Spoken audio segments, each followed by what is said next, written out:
This video is brought to you by Brilliant. Get a free trial with Brilliant to take advantage of its hands-on STEM learning lessons. More about them in a bit.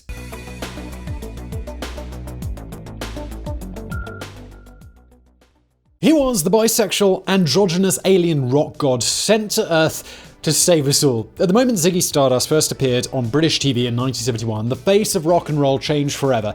Otherworldly, seductive, and strangely alluring, Ziggy not only helped kick off the glam rock explosion, but also mainstreamed a new era of sexual and gender experimentation. Had he been a real man, his short period of stardom would have been influential enough to be talked about today. But of course, this glitter messiah wasn't real. He was a character, one of many, from Aladdin Sane to the Thin White Duke, who'd helped transform popular music in Europe and America. The man behind these characters was David Bowie. A working-class kid from London, Bowie was also a one-man artistic powerhouse. Nominally a rock star, his eclectic dabblings in fashion, video art, and music producing would turn out to be at least as influential as his actual songs. But where did this master of reinvention come from? How did ordinary David Jones manage to turn himself into so many extraordinary characters? The answer lies in the tale of a musician unlike any other.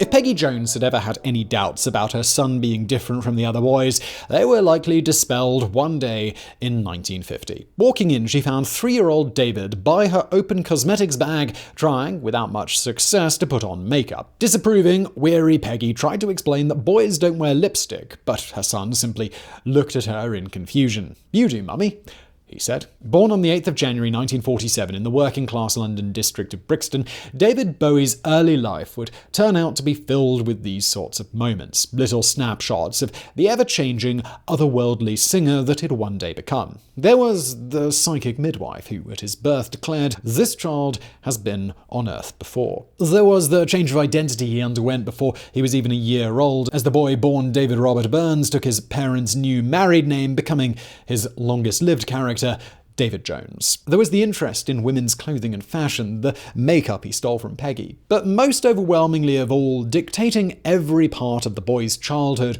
was music. From his primary school days, Bowie was obsessed with learning instruments, with perfecting his singing. It was such an all-consuming obsession that he even turned down a place at the local grammar school to instead study music at a technical school. By the time he was in his mid-teens, he could play saxophone, piano, guitar, and the ukulele. Yet Bowie's strange fascinations didn't stop at music. The paintings of German expressionists mesmerized him, as did the jagged set design of Fritz Lang's 1927 sci-fi classic Metropolis. Voraciously reading on the subject, the teenager would soon develop a mad romantic fascination with the city that birthed the movement, Berlin. And yes, that was absolutely a very smooth piece of foreshadowing. By the time Bowie graduated high school in 1963, he was musically trained and graced with an otherworldly look, in part thanks to his whip-thin frame and pale skin, and in part thanks to a permanently dilated pupil, the result of a schoolyard punch-up that nearly blinded him. He was also ambitious. Over the next few years, he repeatedly joined or formed new bands,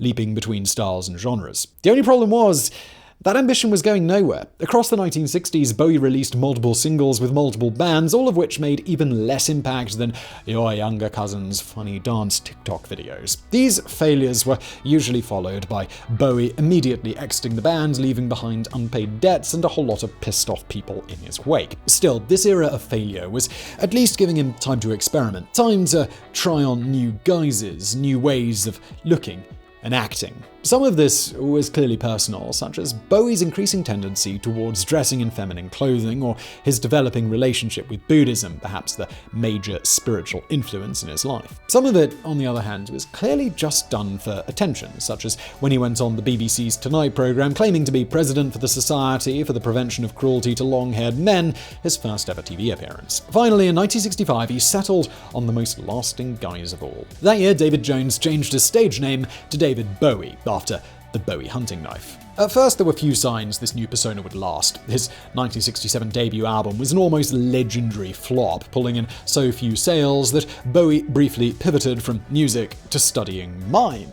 Yet this latest change of career wouldn't last. Within 2 short years, he would have returned wholeheartedly to music, and this time he wouldn't stop until it made sure everyone in Britain knew the name David Bowie.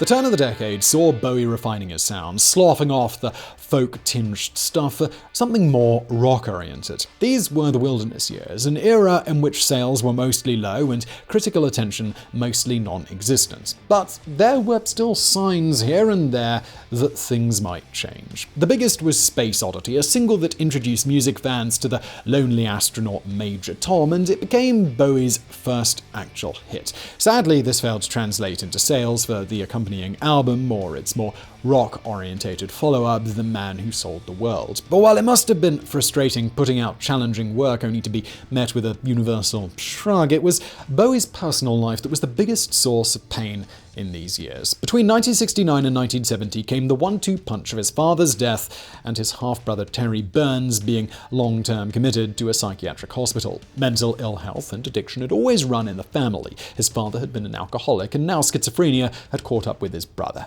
Bowie was terrified it might come for him next. Even nominally good things in this era seemed to be filled with poison. In 1970, Bowie married the model Angie Barnett, with whom he'd have a son, Duncan Jones. They'd also have an open marriage. Like Bowie, Angie was bisexual, and the two initially delighted in being able to bed other men and women. Before long, though, this arrangement had turned as toxic as the inside of Chernobyl's reactor number 4. Bowie later claimed living with Angie was like living with a blowtorch. By 1971, then, Bowie was professionally unfulfilled, stalked by fears of mental illness, and embarking on the relationship equivalent of the Hindenburg disaster. The only solace must have been the way his music continued to evolve. His third album, Hunky Dory, was well underway. A mix of pop, serious rock, and callbacks to cabaret and musical, it's the album that would give the world future classics like Changes and Life on Mars. It was also the album where Bowie found his kooky, esoteric voice. Nietzsche references, pop art shout-outs, and all. Trouble was, the general public still wasn't buying it. When Hunky Dory dropped, it had beat to rave reviews and disappointing sales. Bowie might have been finding his sound, but he still needed to find his audience. It's at this point that he hit on a plan that would change British music forever. In 1971, with Hunky Dory not yet released, Bowie found himself working on two ideas. The first was to take his gigs to another level, away from being just some guys with instruments and into a full sensory experience, more theatre than concert. The other was something about the former rocker Vince Taylor. A one-time British star, Taylor had wound up taking too many drugs, having a nervous breakdown, and declaring himself an alien god who'd been sent to Earth. As these two concepts swirled around Bowie's mind, they slowly began to merge into something. He created a character based on Taylor, a pansexual alien rock star, one who would come to Earth in its dying years with a message of hope, only to be destroyed by his own ego. He named the character Ziggy Stardust after a tailor's shop that he glimpsed from a train. He recruited some of the best musicians he'd worked with on previous albums and christened them the Spiders from Mars. This loose concept not yet fully settled, the band went into the studio that November and recorded the bulk of the album in just 10 days. Later, other songs would be added that fleshed out the sci-fi and apocalypse themes. But recording was only half the work, because Bowie already knew that he didn't want Ziggy to be another Major Tom, just an abstract character name-checked in a song. No, he wanted Ziggy to be real. So real that David Jones would vanish, sucked up into his mind, leaving only this alien presence. His instinct would turn out to be right. When Ziggy was finally unleashed upon the world, even David Bowie would have trouble remembering which one of them was real. Now, if you don't want to have trouble remembering important information, then good news, today's video is sponsored by Brilliant. Brilliant, for those who don't already know, is a website and app built on the idea of active problem solving. Because it takes more to learn something than just watching it. To really learn something, you have to do it, which is why Brilliant has tons of lessons on its platform for lifelong learners who aren't content to just coast through adulthood with the skills that they learned at school. For example, have you ever wanted to learn how computer programming works, but were put off or intimidated by opaque coding language? Brilliant can help you learn how to program without having to dig deep through the weeds of coding syntax, thanks to fun, interactive challenges. Brilliant users can shift around blocks of pseudocode and then get immediate feedback on their results. It's an engaging way to understand how computer algorithms work, and once you've got that down, the coding syntax becomes, well, a lot less intimidating. On Brilliant, it's not about memorizing or regurgitating facts for a test. You could just pick a course that you're interested in and get started. If you're feeling stuck or afraid you made a mistake, that's never an issue. You can read the explanation to find out more and learn at your own pace. So if you're a lifelong viewer who wants to give Brilliant a try, you guys can get a free trial plus 20% off the cost of a year's subscription by following the link in the description below. And now let's get back to today's video.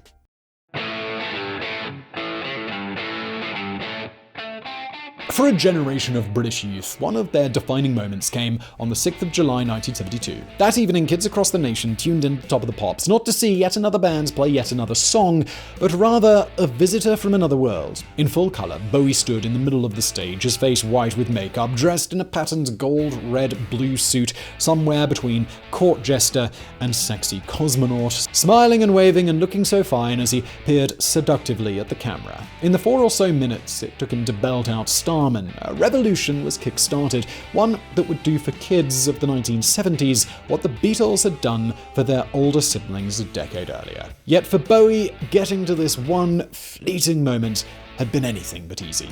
The amount of work that had gone into Ziggy's creation could be a video in and of itself. The winter of 1971 to 1972 had been spent in a fever dream as Bowie rushed to refine his new character. The costumes Ziggy and the Spiders would wear had taken months to design. Getting the band to wear them had taken longer still. As guitarist Mick Ronson later recalled, his initial response to the sparkly gold outfit had been, "You can f*** off, I'm not wearing that." But slowly, Bowie had worn them down, had convinced them that the band had to be so glam, so out there, that they'd make Mark Bolan look like Colin Robinson. At the same time, he was taking them to the ballet, telling them to observe the way lighting was a part of the performance, as integral as anything happening on stage. Behind the scenes, he was attracting press attention any way he could. In 1972, Bowie famously came out as gay in an interview with Melody Maker.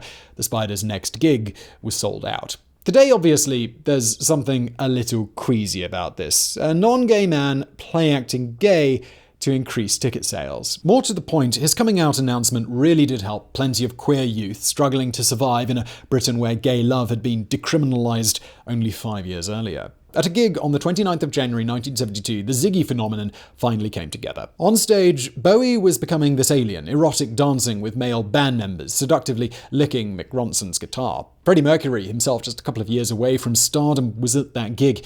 He left bowled over by what Bowie was doing. The final piece of the puzzle came shortly after. Unhappy with the record Bowie had delivered, RCA told him to go back and write something they could market as a single, so the singer went and penned Starman. After that, everything was in place. The rise and fall of Ziggy Stardust dropped on June the 16th. 2 weeks later, London saw its first gay pride march. A week after that, Bowie and the Spiders went on Top of the Pops. Apparently, people at the BBC canteen before the show mistook them for extras from Doctor Who, but there was no mistake about what Britain's youth saw. Starman exploded amid a potent swirl of social currents. A glitter bomb dropped into the drab, economically depressed 1970s, a fabulous 2 fingers to homophobes and gender norms. Forget about famous overnight.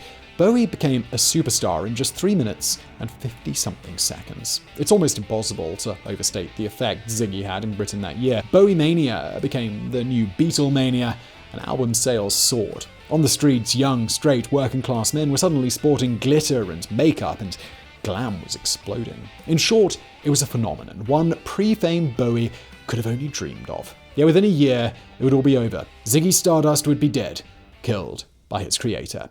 For the man behind the costume, though, this was only the beginning.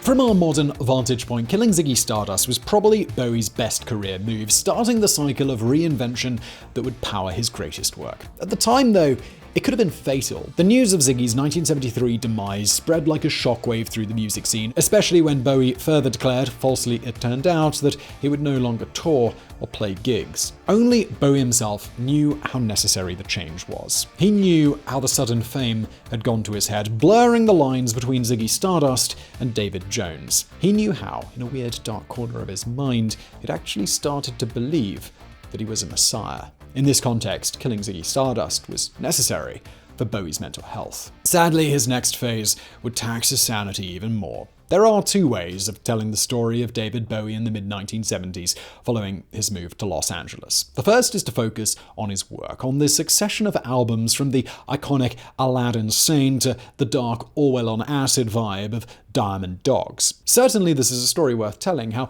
Bowie finally broke the US with his plastic soul album Young Americans, how that evolved into the strange funk and krautrock mix of Station to Station, how he took his first major movie role playing an alien in The Man Who Fell to Earth. But it's the other side of the story that's perhaps more revealing, the side simply titled Breakdown. The LA years saw Bowie get so deep into drugs, and cocaine in particular, that he lost all grasp on reality. Constantly high, Bowie almost stopped eating, subsisting only on milk and raw peppers. He had periodic overdoses, began descending into an intense paranoia that saw him store his nail clippings in the fridge, lest witches try to steal them. Addiction had always run in the family, and now it had gotten its claws into him in the nastiest possible way. As he vanished into a haze of white powder, Bowie's interests started getting weirder and weirder. From Nietzsche, he moved into dark magic and fascism, began collecting Nazi memorabilia. Always someone who tried to make his characters more than just a stage presence,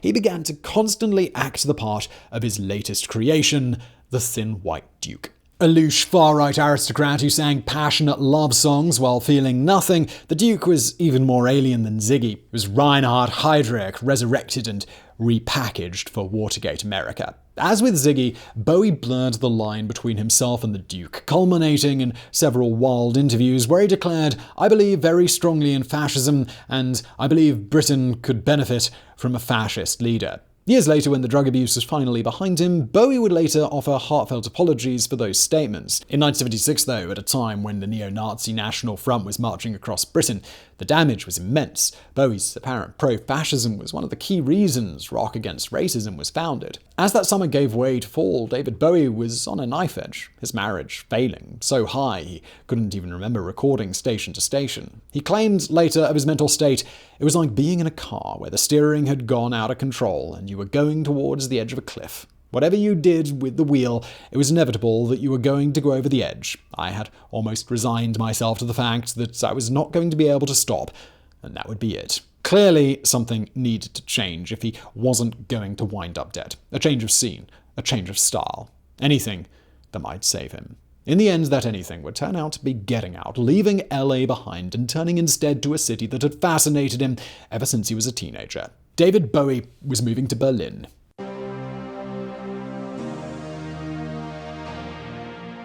The West Berlin Bowie arrived in couldn't have been more different from LA. A tiny oasis in a sea of communism, the Berlin of the 1970s was a tense, weird place, divided by a wall, kept artificially alive by Western powers, half empty, yet crawling with spies. It was a city of militant leftists, of cheap rents and dive bars, of artists and students. In short, it was the perfect place for a man driven mad by the glamour and excess of LA.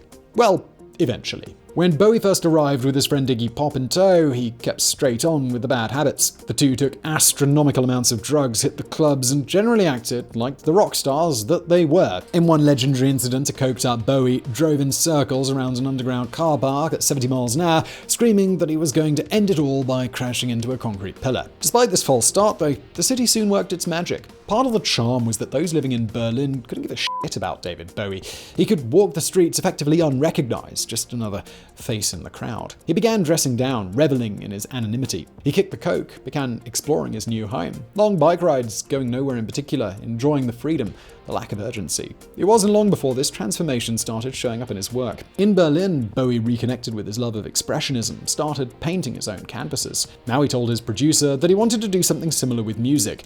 Mood pieces, he called his new songs. He linked up with Brian Eno, the two exploring a kind of sound unlike anything Bowie had ever done before. The result was Low, a minimalist album, a galaxy away from the camp and glitter of Ziggy Stardust. With just 11 tracks, only 5 of which have any vocals, Low was a mission statement from Berlin, a dreamy, haunting notice that rock's master of reinvention was entering a new era. More importantly, it showed Bowie that he could still be creative without the aid of drugs, that his writing wasn't contingent on mind-altering substances. As he later said, "It was literally like being reborn, and it was an incredibly important period for me.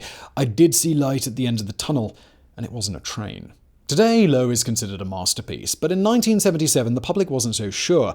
Sales were middling. Instead, it would be the second Berlin album that really helped resurrect Bowie. The same year Low dropped, Bowie began working on its follow-up. Like Low, it would feature dark, ambient songs with no vocals. Unlike its predecessor, though, it would pepper this electronic soundscape with marketable songs, the most iconic of which would give the album its name, Heroes. Composed in the shadow of the Berlin Wall, Heroes is simply one of pop's masterpieces, a love song laced with irony. Recorded in an enormous dark hall with 3 microphones placed staggered distances from Bowie as he sang, it sounds strange, echoey, and utterly perfect. Needless to say, the record company were horrified. They considered the entire album a dark, drab mess, less an act of creative liberation than one of their most bankable stars effectively taking a dump in their wallets. They begged him to change it, to do something more like Young Americans, but Bowie insisted. This was his going clean album, and he wanted it intact. Heroes dropped in the tail end of 1977, just 10 months after Low. It's possible no other rock star that decade released 2 such perfect albums so close together, and this time, the public responded. Heroes was a critical and commercial smash, propelling Bowie back to the sharpest point of cutting-edge music, a vindication of everything he'd done in Berlin, a sign that he could live without addiction. Although he'd have whole decades left as a successful mega-selling artist, his most groundbreaking sales were now behind him.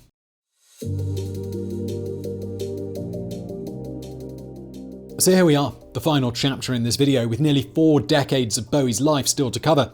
Hopefully, you're not disappointed. We only have some 20-odd minutes with these things, and we decided early on it'd be way more illuminating to dive deeper into Ziggy Stardust and the Berlin years than to drag you through every half-decent album that Bowie released in the 80s and 90s. The flip side, of course, is that now we have to rush through the last bit. That means skipping stuff like his mega-selling collaboration with Queen, Under Pressure, or his role as the Goblin King in the classic movie Labyrinth. So strap yourself in, because this section is going to be a high-velocity ride. Although Heroes, or possibly 1980s Scary Monsters, can be seen as the last great gasp of Bowie as a music-changing artist, it certainly wasn't the end of his commercial success. The 1980s saw him become a global megastar on par with Prince or Michael Jackson, playing to sold-out arenas. The apogee of this was the release of Let's Dance and his accompanying Serious Moonlight tour, a tour that not only made Bowie millions, but also provided manga artist Hirohiko Araki with the inspiration for his infamous villain, Yoshikage Kira. So yeah, it turns out that even David Bowie's life story is a goddamn JoJo reference. The 1980s were also the era when a new generation of music stars who'd grown up inspired by Bowie were emerging. The kids who'd seen Ziggy singing Starman all those years before and never forgotten it. Yet even as Bowie's influence was still shaping music, the man himself was losing his touch. After the hyper-success of Let's Dance, a string of disappointing projects followed, from the hard rock of Tin Machine to the abysmal mess of 1987's Never Let Me Down. Even as the money rolled in, it was clear something had changed. Bowie was still capable of producing catchy music, still capable of experimenting, but the creativity of Berlin, of Ziggy Stardust, even of the Plastic Soul era, was gone. Bowie would remain a rock icon, but never again would he shape popular music the way he once had. Still, that's not to say this period was uneventful. There was Bowie's marriage to the Somali-American model Iman Abdulmajid in 1992. Their move to New York, his reclusive nature after the pair's daughter was born as he tried to keep his second child out of the spotlight. There was too the selling out, like the time he founded an online bank called Bowie Bank, offering credit cards with his picture on them. But there were also the tender moments, the concert he helped organize in his adopted city in the aftermath of 9/11, where he touchingly sang Heroes to a crowd still raw with grief. Finally, though, in 2004, Bowie's performing career ended for good. While on tour in Germany, the singer started experiencing chest pains. Hospitalized, he underwent emergency surgery. In the wake of the near heart attack, Bowie stopped touring, retreated into the background even as he continued to produce new music acts. Yet, even in semi-retirement, his ability to shock wasn't quite gone. In 2013, after a 10-year drought, Bowie suddenly released a whole new album online that had been recorded in secret. Known as The Next Day, it proved the 66-year-old rocker was still capable of captivating the music press. But it was what came 3 years later that really changed things. On January the 8th, 2016, another secretly recorded album appeared without warning. But while The Next Day had been newsworthy mostly for being a surprise, a melancholy, pared-down thing of beauty that was more experimental jazz than a rock album, it seemed the master of reinvention had done it again, producing a late-period album as left field and perhaps as beautiful as low. Sadly, it would wind up being an epitaph. David Bowie died 2 days after Blackstar came out, the victim of liver cancer that had been keeping secret from all but his closest family. In the aftermath of his death, impromptu memorials sprang up across the cities he'd lived in, spontaneous outpourings of grief in New York, London, and of course Berlin. His ashes were scattered days later in a Buddhist ritual held in Bali, one final goodbye to the earth that his creation Ziggy had travelled so far to see. Looking back from the here and now, it's almost impossible to untangle Bowie's effect on music and culture, so pervasive was his influence. He was a pioneer who shaped glam rock and early electronica, a singer who helped mainstream soul, a performer who upended fashion, and who changed what concerts could be. His private life was groundbreaking too. While coming out as a gay man may have been a marketing ploy, he was still an openly queer man. When he confirmed his bisexuality in 1976, he was the first major entertainer to publicly identify as bi. Beyond all that, though, Bowie's greatest legacy may have been his fans. Multiple generations of ordinary folk heard his music and were inspired. Millions of fat, skinny people, of tall, short people, millions who heard his music like an alien signal from some far-off, beautiful planet, telling them they were not alone. Every generation has its music stars who seem to capture the feeling of the times. For those coming of age in the 1960s, it was the Beatles. For kids today, it might be Billie Eilish or Lil Nas X. But for anyone who heard his voice at the right age, their personal hero will always be David Bowie, the singer who fell to earth.